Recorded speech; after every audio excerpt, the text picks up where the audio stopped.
dalhin po ni Cyrus doon sa altar at siya'y pakasalan.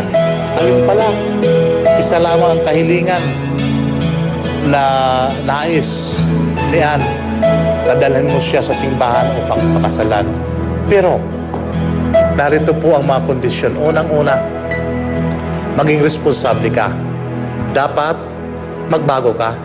Pangatlo, yung pangako mo ay dapat samahan po sa gawa na hindi ka na magbibisyo, na maghahanap buhay ka na. Umpisahan mo na ngayon ang lahat ng pagbabago. Sana naman ang Diyos na po ang magbigay ng magandang kalooban sa inyo kung talagang kayo po para sa isa't isa, papahintulutan po mangyari ang lahat na ito. Salamat po. Maraming pong salamat sa ating trio tagapayo. Abay, tama ba ako ng dinig? Gusto mo na makasal ka kay Cyrus? Gusto mo pa ba na magkabalikan kayo? Ann? Magbabago po talaga siya. Para lang, alang-alang lang po sa anak namin. Kasi parang hindi ako sumasang-ayon dun sa para lang sa mga bata. Huwag kang magagalit, Ana. Kasi ang para sa akin, kung ang ikabubuti ng bata ay pansamantalang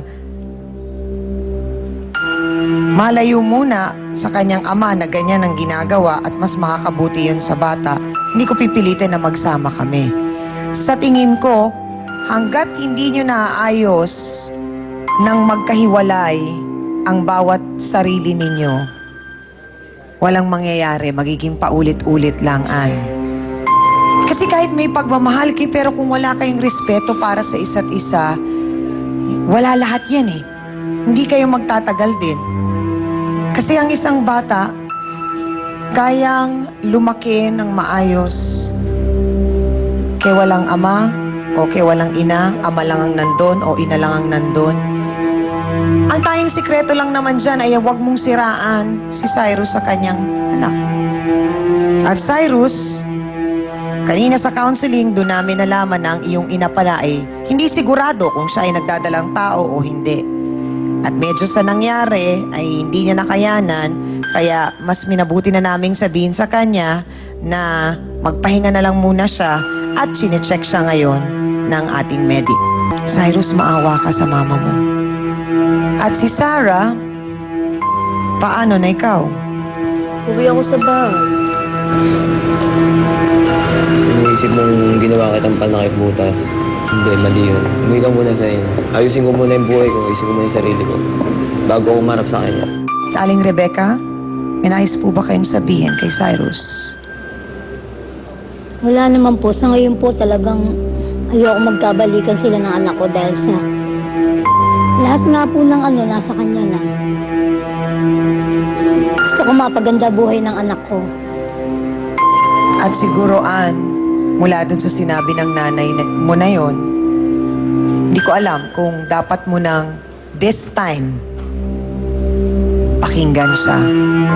So, hangad talaga namin, Cyrus, na matapos itong naging pag-uusap natin ngayon ay mas naliwanagan ka at mas naunawaan mo. Alam mo naman actually matalino kang bata So, lahat kami dito, naniniwala tayo na kayang baguhin ni Cyrus ang sarili niya para sa sarili niya. So yun ang aabangan namin, Cyrus. Ang magiging pagbabago mo at ang pag-ayos mo ng buhay mo. Maraming salamat sa pagtitiwalang binigay niyo sa aming programa. Amin na po tayo mga kapatid, mga ka-face-to-face. Maraming aral po tayong natutunan. Hindi maramot ang pag-ibig at hindi masusukat ang kaligayahang pwedeng ibigay sa atin ito. Pero kasama sa pagmamahal ang pagtitiwala, walang pagsiselos at hindi rin ito makasarili. Ito ay tapat at hindi naghahanap pa ng iba. Hindi rin ito minamadali.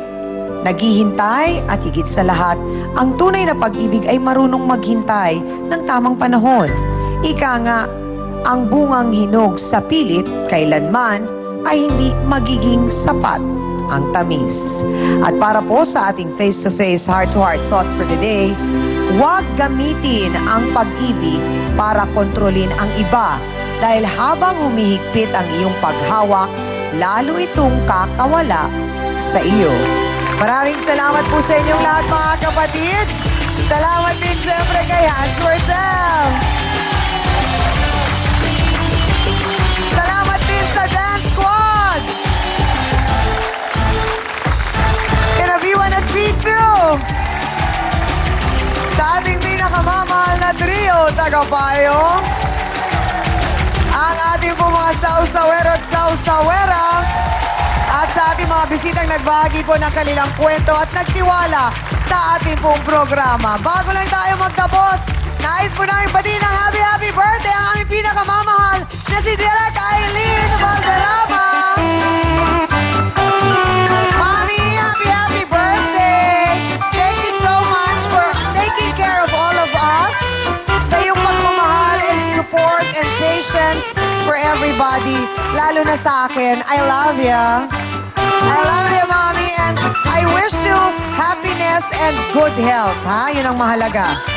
At syempre, mga ka-face-to-face, mas masarap ang ating gising kung Good Morning Club ang kapiling. Kaya every morning po, 5 a.m. to 7:30 a.m. Dito pa rin yan sa Happy Network. Tutok lang, araw-araw. Ako po muli, ang inyong pambansang kapitana, ang inyong siyang Ami, na laging nagpapaalala ang problema. Pwede mong tawanan, pero hindi mo yan dapat talikuran. Kaya kung may problema ka, harapin mo, pag-usapan natin yan.